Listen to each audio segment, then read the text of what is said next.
This is just to give a little kind of little preface. This is what should I say? A little exploration, it's an attempt. This particular topic has been in discussion only for the last 15 years, particularly by one particular scholar from Kathmandu and from Kathmandu University. She has been spearheading, and I thought I'll pick up where she left off a little bit. And her name is Adhikari, and one of the upcoming brilliant scholar from that part of the world. And she's exploring a very difficult subject. And this kind of also some of the thoughts I'm adding here to us later on comes out from our last discussion in our doctoral dialogues, kind of we left off there. And so, looking at Sadharanikaran, and that is again the tentative attempt on my part kind of to say explorations of communication in Hindu philosophy. I intentionally avoided the word Indian philosophy because I want to make a distinction that India is a vast concept which includes other philosophies as well. So, but this one particularly comes out from Hindu philosophy. And so, first of all, just the terminology, Sadharanikaran simply means finding common ground. So that kind of lays the foundation how they understand, how it is understood in that context, communication. In other words, transcending phenomenon aimed at concord between message creator and expressionist, and the audience with the possibility of role reversal between the two on reaching emotion intelligence threshold. Now see, this is the kind of a big objective to accomplish. Same way where we could look at from our, if you want to use the term, Western communication understanding coming from the Latin root munus, care, munus meaning responsibility. So that the meaning would be responsibility to build, common responsibility. So communication is about responsibility to build. So it kind of comes out from also similar way of understanding it. So in the context of Sadharanikaran, comes from the creation of exchange in soft and malleable information. So it's an expressive event, action I should say, for bridging human beings at some level of understanding. So there's a constant effort on the part of the speaker or speakers engaged to make that everybody, the other parties involved are understanding, experiencing a similar state of mental acumen, common to that being experienced. So, and also it understood that communication does not end, but it is an ongoing continuum. It's a continuum. It's always in motion. So what we find in communication here is convention. So what is the practices are prevailing, being creative, and of course aesthetics is very, very important in Sadharanikaran. In fact, Sadharanikaran, as I will kind of explore a little bit later on, comes from the field of drama, Natya, comes from the field of drama. So now, and I'll explain a little bit later on what actually that entails, coming from the field of drama. So, in contrast to Sadharanikaran, they would say, and Adhikari, the author who kind of is spearheading this particular understanding of Hindu philosophy, Hindu communication in Hindu philosophy, is kind of points out Western communication focuses on surface structure, such as verbal language, body language, and non-verbal body language, non-verbal gestures, facial expressions, all those things become. And so, also, for example, see, the communication has been understood in the last 100 years or so, or maybe even 150 years, with the development of the Industrial Revolution, more and more in terms of commodities, as the commodification. How, as the technologies of communication became much more sharpened, improved, beginning with the, particularly with the telegraph, with the radio, and because all that was afterwards a way of how to monetize that. And when they began to be monetized, they began to say, okay, now how these words, what are the units? In Sadharanikaran, we would say the unit is a whole sentence. We would say the unit here is a word, every word, so you kind of count towards what words you choose, just to give you a little contrast there. So, whereas in the Hindu tradition, you would say, Hindu philosophy would say, Sadharanikaran comes from the deep structure, which features make a critical difference in our understanding of communication. the deep structure is shaped by the cultural and metaphysical assumptions about the definitions of truth and reality. It was interesting that the keynote speaker talked about, referring to Simone de Beauvoir, we talk about metaphysical malnutrition. We are kind of we are experiencing metaphysical malnutrition more and more, because we don't kind of talk about, look our world around that. So how do we understand the notion of truth and reality? The place of the individual in the universe is very, very important, our cosmologists. And I don't think we are now paying attention to, particularly as one of the people, one of the person who asked the question about surveillance capitalism. In the relentless surveillance capitalism, what we find is there is no, it's all, our cosmologies have changed, and there is what is our universe? Our universe is particularly constructed now by the capitalistic system.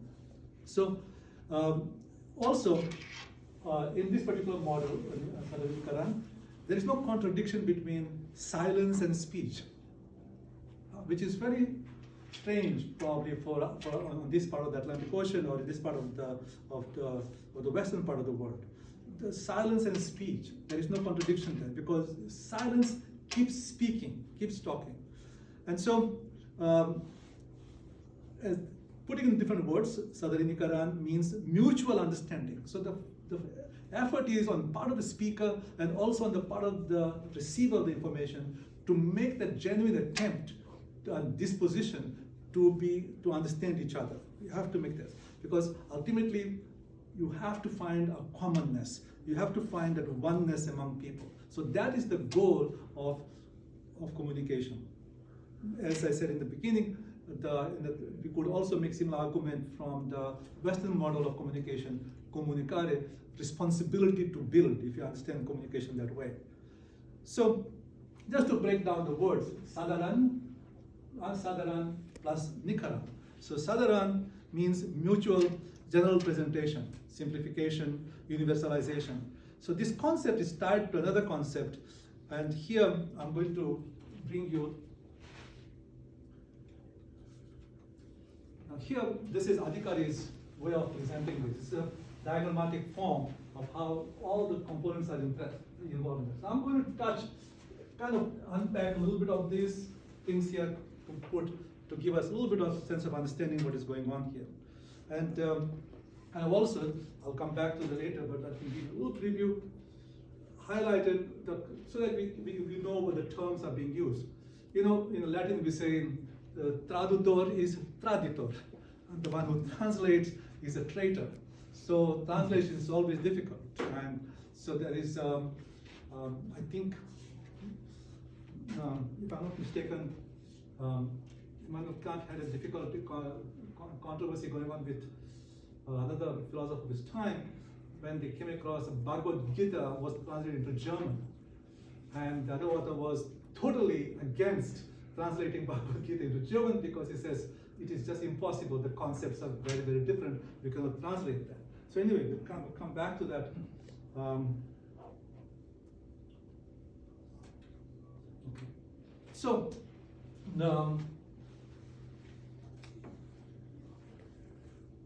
Sadharanikaran, there is I want you to become familiar with another interesting word. It's called Saridayas. Saridayas, and what does it mean? And they are the sender and receiver of the messages. So on both ends, that kind of thing. So this, the Sadharanikaran means, okay, where am I? Here. Saridayata is the one, Saridayas, they are the ones who are, is a state of being in common orientation, commonality of oneness. Mm-hmm.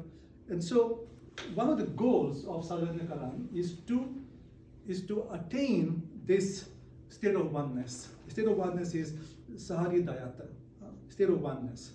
It illustrates how communication parties interact in the system to achieve this Saridayata. Everybody's goal is to say, okay, we need to be in a state of oneness, which is the state of common orientation, commonality, mutual understanding of oneness. Can you imagine this? If this were to happen, we wouldn't have wars, right? Everything would have been hunky-dory kind of world. So all communicating parties become Saridayas, become the sharing the oneness, and that is the end of communication.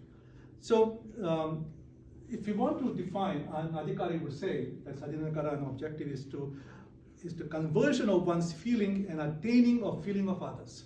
So after having this engagement, this conversation, finally at the end result becomes we share that feelings. Now how your feelings and my feelings, we kind of become one, and we are forming this oneness. Now also Sadharanikaran, as you can see, is not linear, and this particular diagrammatic that Adhikari kind of makes a strong point about it is that this is circular. It is not a linear. So communication in the context, in philosophy context, is not linear, and so as I said earlier, Sadharanikaran is a generalization of feelings, ideas, emotions. Somehow you kind of mash them all. So I passingly mentioned that communication, Sadharanikaran, kind of is grounded in a play, in natya, in dance. Natya is the dance in the Sanskrit word for that. Natya Shastra, the knowledge, Shastra, knowledge, the knowledge of dancing. And also, Natya also can be understood. It's very interesting. Sanskrit is a very complex language. The meaning changes within in the context that you use it. Sometimes you'll find the word Natya also presented to us in English as justice.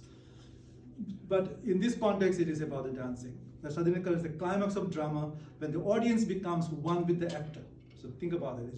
The audience becomes one with the actor. The audience lives an experience through his or her acting on stage, and starts simultaneously reliving the same experience.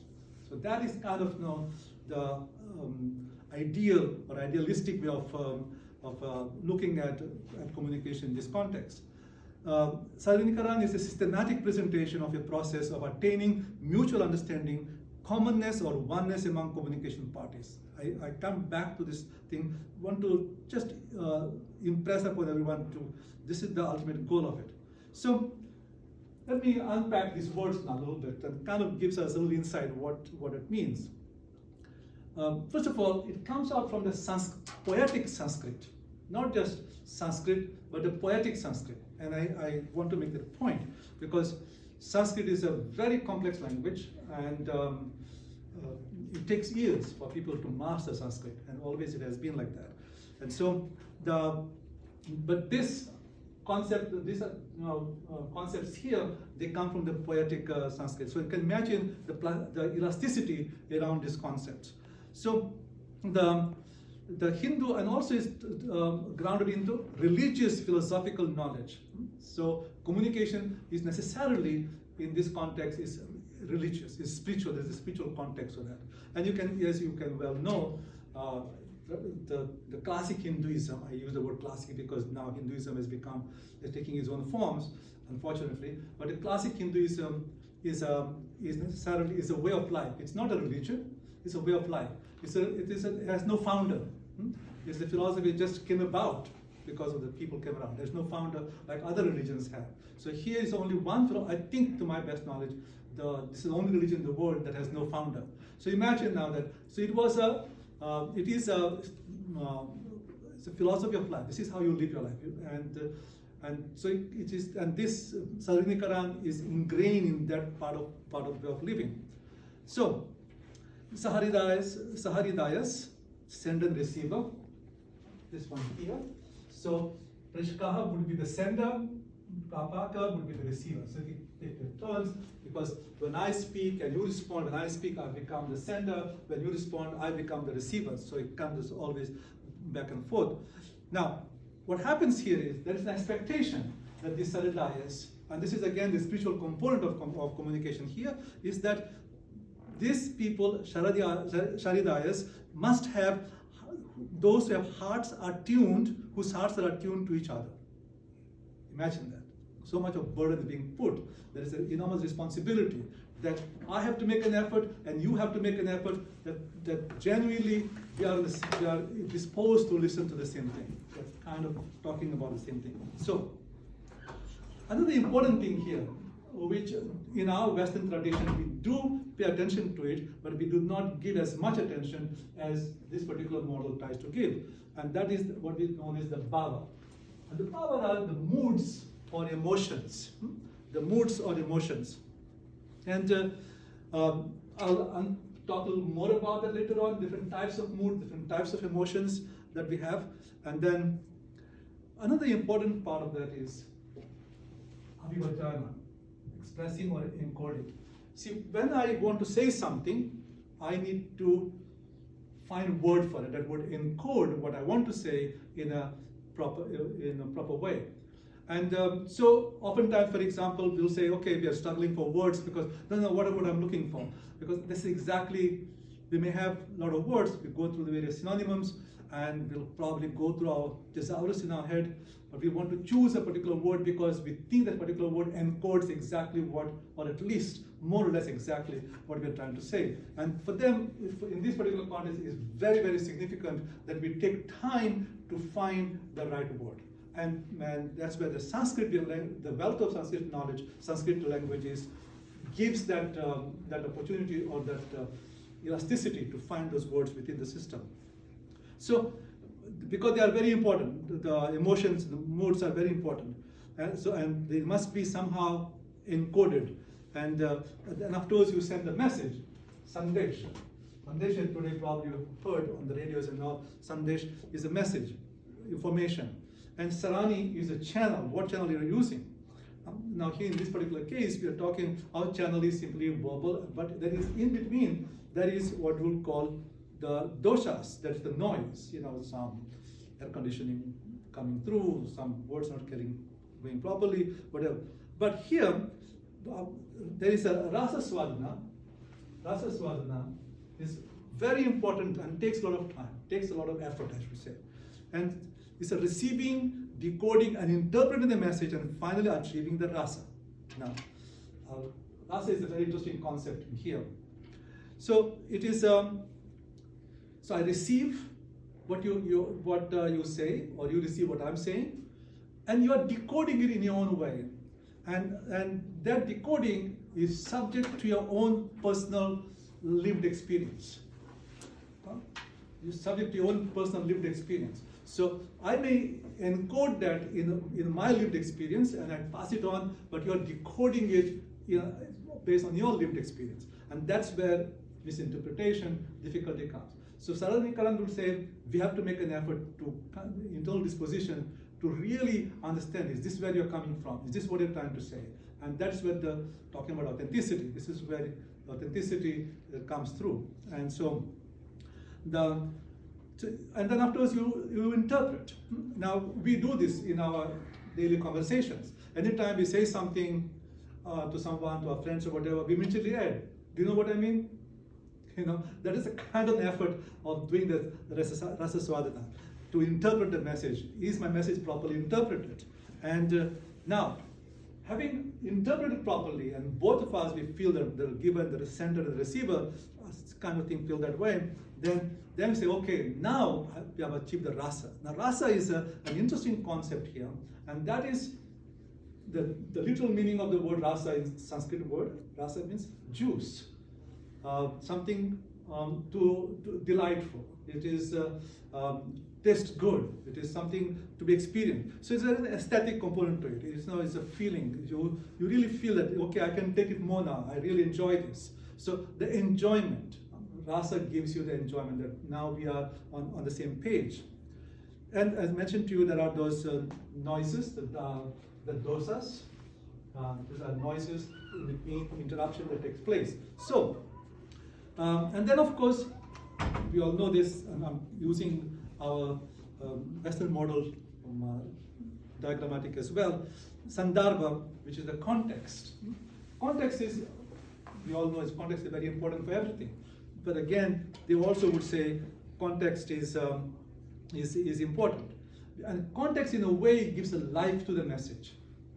It gives life to the message. And of course, like everything else, there is a feedback, and the feedback is here, pratikriya. Pratikriya is the feedback. Now, each one of these steps, in the Hindu philosophy tradition, in the classical Hindu philosophy, it does not happen in a rush. It is not to be resolved, or everybody has to come on the same page at the same time, in the shortest amount of period of time, because otherwise you lose money, otherwise you don't do the business, otherwise that expectation is not there, because this is a spiritual exercise. And so, I just want to reiterate again the significance of rasa, which is the essence of what both of us are trying to convey to each other, and we finally get that. And so that essence is that, and that's why it's called aesthetic flavor, and which is an essential element in any work of visual, literary, performing art that can only be suggested and not described. That means only can be experienced. Okay, I experience it. Whichever way I've been trying to describe is always with short form. So rasa theory asserts that entertainment, because it comes from the Natya side, the drama performance is expected to evoke joy, artistic joy. But that is not the primary goal here. Primary goal is instead to create parallel life in front of the audience, that we are both living in the same environment, that we understand each other, and experience a sense of one's own consciousness, spiritual or moral world. And so that is the classic understanding of communication here. Now, I'm going to unpack this a little bit here. These terms are, again, further unpacking.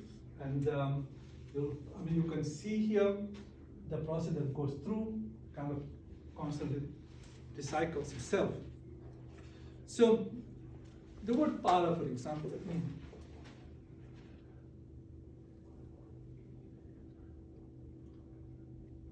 okay. So, para is an unconscious mind. Now, this unconscious mind is the equivalent of in Hindu philosophy, God resides in your head. Not in Christian tradition, God resides in our heart, right? But in Hindu tradition, God resides in your head. That's why you don't touch people's head. If you touch, for example, police, when they arrest somebody here, what they do, they'll put head and put in the car, right? They don't do that in India. If you do that in India, it is blasphemy. It's not accepted. You don't touch. You touch the feet. You bow down at the feet, but not your head, because that is God's temple. God resides here. So that's why when the thought comes, thought is the equivalent of God. So my thought is as good as God is speaking, that kind of thing. So this para is the unconscious mind. Now this unconscious mind moves to conscious mind, partiality. It moves to conscious mind. And then from the conscious mind, okay, now this is interesting here, madhyama. In the madhyama now, what happens? There is an activity taking place. Now I'm appropriating in my own mind this meaning. So the God's Atman, the God's Brahman spoke, and now the thought is going through this mundane process, And so you have here the level of what is happening in the mind here now. That is also called internal conversation, internal discussion, internal dialogue. I have a conversation with myself.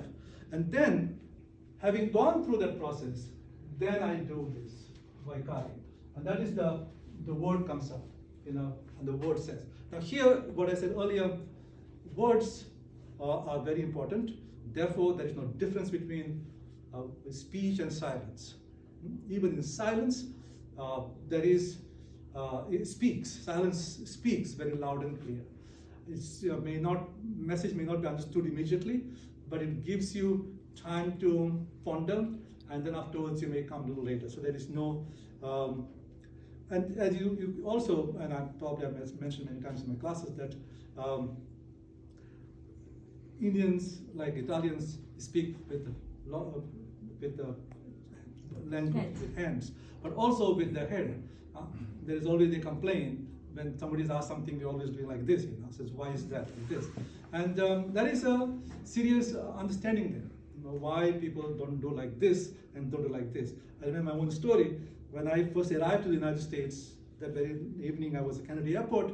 I did not know where I was going, and there was a fellow who helped me to find my address where I was going, and he arranged me for something called limousine, which I never heard of word before until I arrived at the airport here.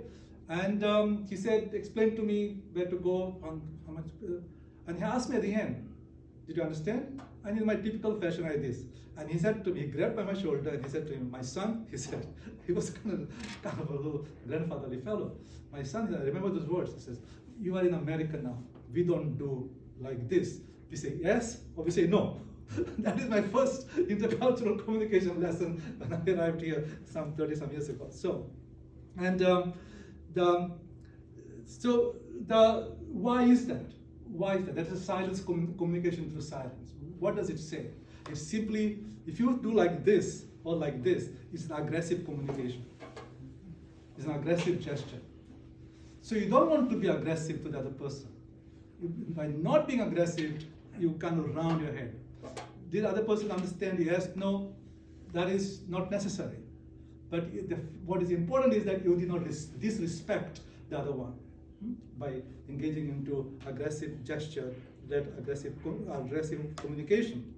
So now, remember we talked about those bhavas, the emotions.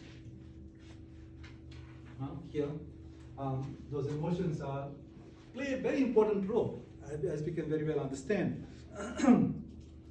And those emotions, somehow we have to make sure that they are shared, that I share my emotions with you. And only then we can find a common ground.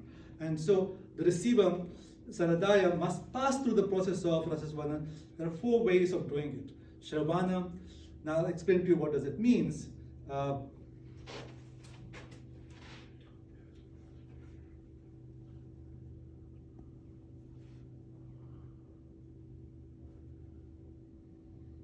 Okay, so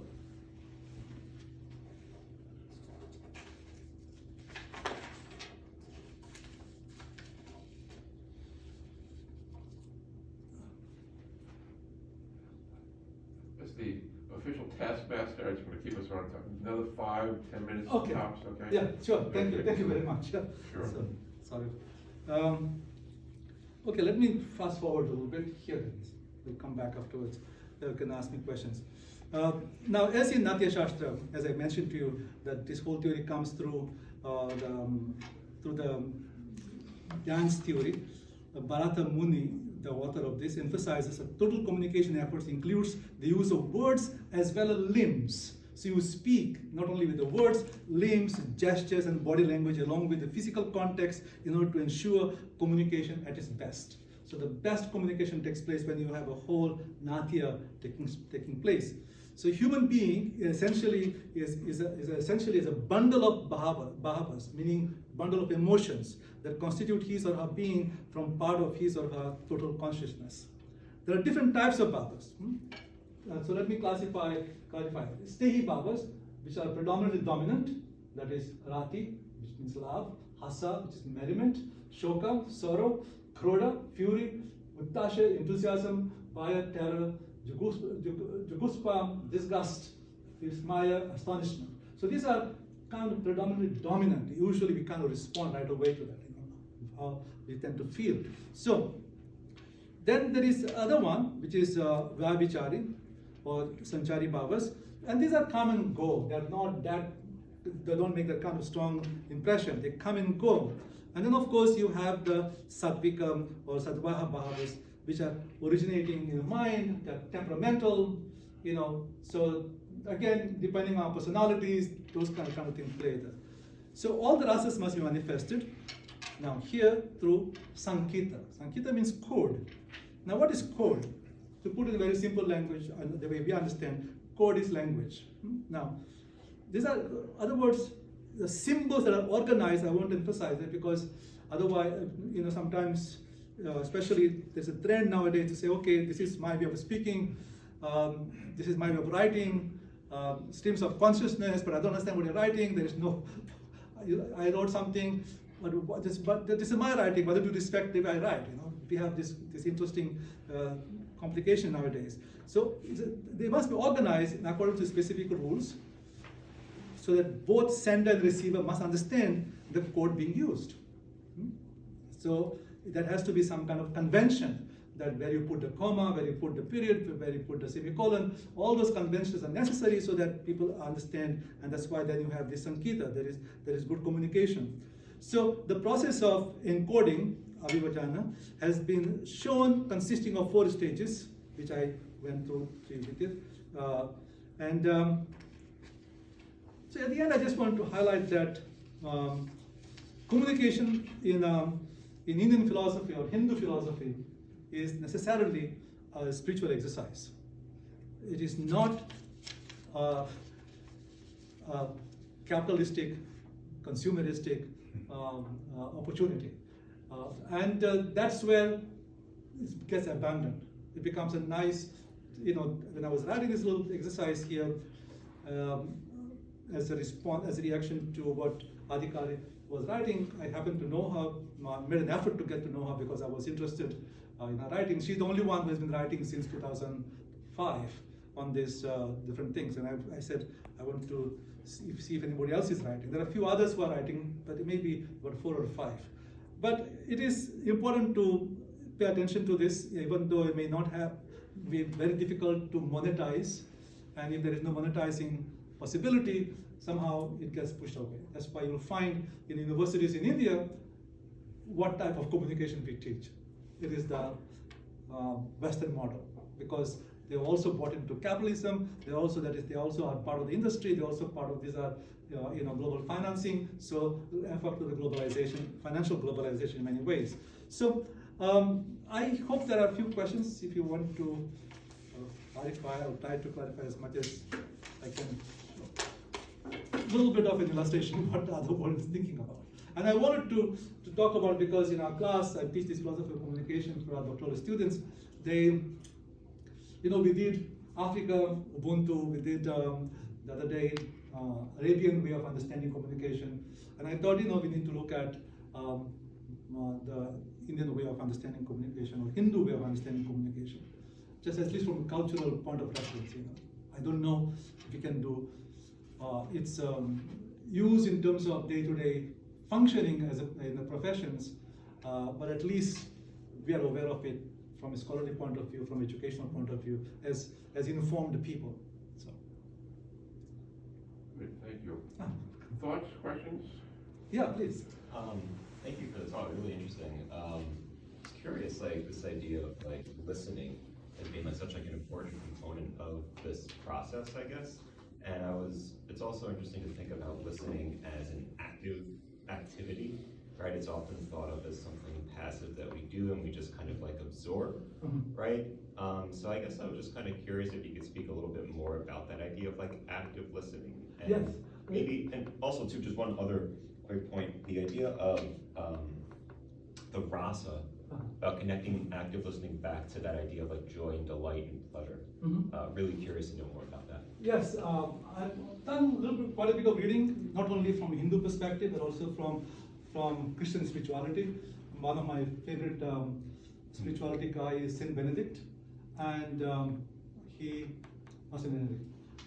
and he talks about listening with your heart.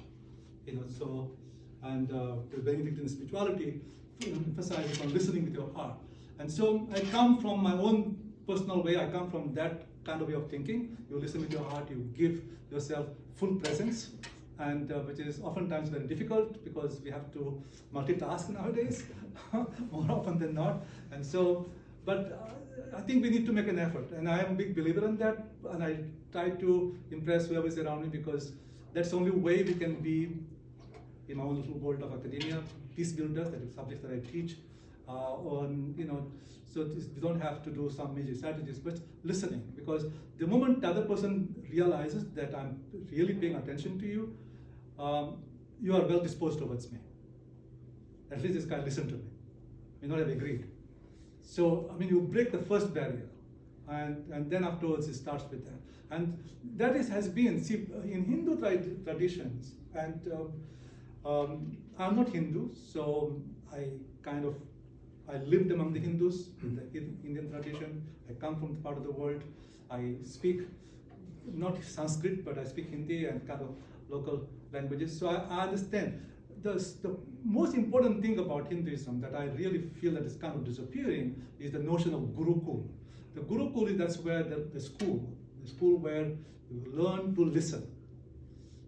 You learn to listen, and the listening is the starting point of building relationships. That is something that is building community.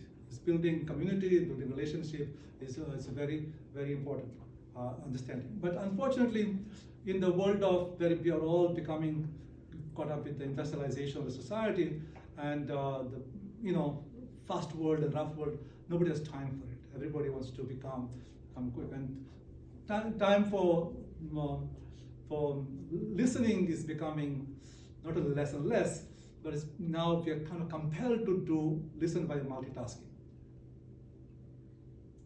But I think I would like to say that we have to make an effort to give full total attention if we really if people matters to me. If the other matters to me, then I have to make that effort. And that's the only way. I hope it has been helpful. Great, thanks. Yeah. So I've often been criticized because I also use my hands, as you mentioned before. But I never really thought about that our use of parts of our body while we're listening is also a rule of conduct that at least you're respecting the other instead of saying something negative. Yeah. And so it's actually an empowering form of communicating, but without getting to a clash or disagreement. I think this is a fantastic way of looking at it. Yeah. Because we're actually trained of not using our hands or other expressions, and when you speak, you have to be. I've taken my students to Italy years ago, and I was at Via Aurelia there. I was staying in that area, and I've taken students for a walk in the evening, and then one of the students began to talk to another Italian student, and Italian student I was watching from a distance, and the Italian students, were talking with the hands and everything, and we went back to where we were staying in Via Aurelia, and she came to me and she says, "Professor, they are so rude." I said, "What happened?" "Oh, they've been talking, they're doing like this and like this." I said, "Okay, I gotta sit down now." I have to be the professor. I had to say, "Listen, you know what it means?" I explained to her the body language and the role of the body language. They are not being rude. I said, different cultures have different ways of speaking. We are high context cultures, low context cultures, so different ways. Even in Italy, you go to south Rome, and south of Rome, hands become very important part of communication, of conveying the message or shaping the message. Whereas you go up to Milan and further up north, they are a little more what do you call that, Germanic or more Teutonic, I should say. And they are not as flamboyant with their hands or whatever it may be. But these are cultural codes that we need to understand where we are, if you want to. But we just simply say, we in America, we do like this, therefore they don't do like that, therefore they're weird, So we can't do it. Yeah. So it's body language it's very important to understand how the role of body that plays in a role. During the pandemic, as the pandemic was going on, I wrote a little piece for a journal, for a magazine. I write my monthly articles for magazine in India. So about it was the time of the Easter time. That was not this time, last year. And in Latin we say "noli me tangere," do not touch me, kind of thing. And okay, now you can't touch you during the pandemic. So what do you do? So the role of gazing, the gaze, the power of gaze, when you gaze somebody. So what we could do during the pandemic, we could talk, communicate through the gaze. And so I wanted to highlight the role of gaze in communication, how we gaze at others. And I think even the word gazing, to gaze, I don't know, may have developed a pejorative sense. oh, you're Googling me, they will see you're ogling me, like that. So, but it is, let's see how that kind of plays out, It's, we could not have our faith, we did not know what to do, so at least what do we do? How do we look at that? So. Quick question. Yeah.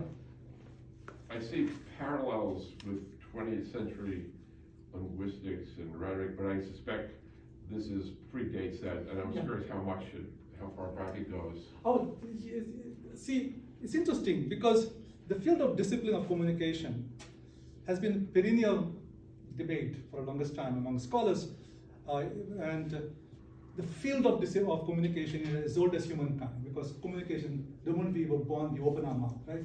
The field is there. As a discipline of study, it is fairly recent. It's post-World War I and post-World War II.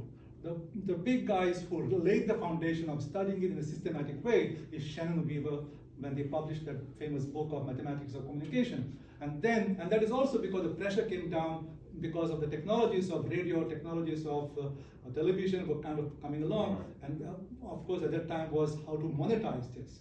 And so they were mathematicizing this. They were kind of units, okay, receiver, center, all those kind of things. So that model kind of prevailed. So even now, one of the things that Adhikari does, which I'm not terribly comfortable, and I did let her know about it, that what she's trying to make that model accessible to the rest of the world by using the Western Western structure, the very thing we criticize.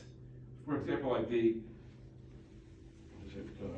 metaphysical, that sounds like Chomsky, that language is not in computation. Yeah, exactly, Okay. yeah. Okay, all right. I mean, I really got a kick out of it. Now, I was just curious when it was, because some of the, you know better than I, some of the ancient Vedic texts, Hindu philosophy, they, in terms of philosophy, medicine, and science, they predate Western society in many centuries. So I'm just curious. Yeah, I was earlier. I attended another presentation about Aristotle and akrasia. Notion of mental illness and how Aristotle described all these kind of things then, and then how we have understood the physiology and the biology, and kind of we're thinking of even the word mental illness. Whereas Aristotelian vision was we are one body, we have the spirit and soul and body, and that that metaphysics has kind of shifted away. And in that sense, I like when she said there is a metaphysical malnutrition, Yeah. and it just We go from great intuitions to verified scientific data. Right? Yeah. That's the scope of it. yeah. Yeah. So Megan, you're all set. Thank you. Thank you very much.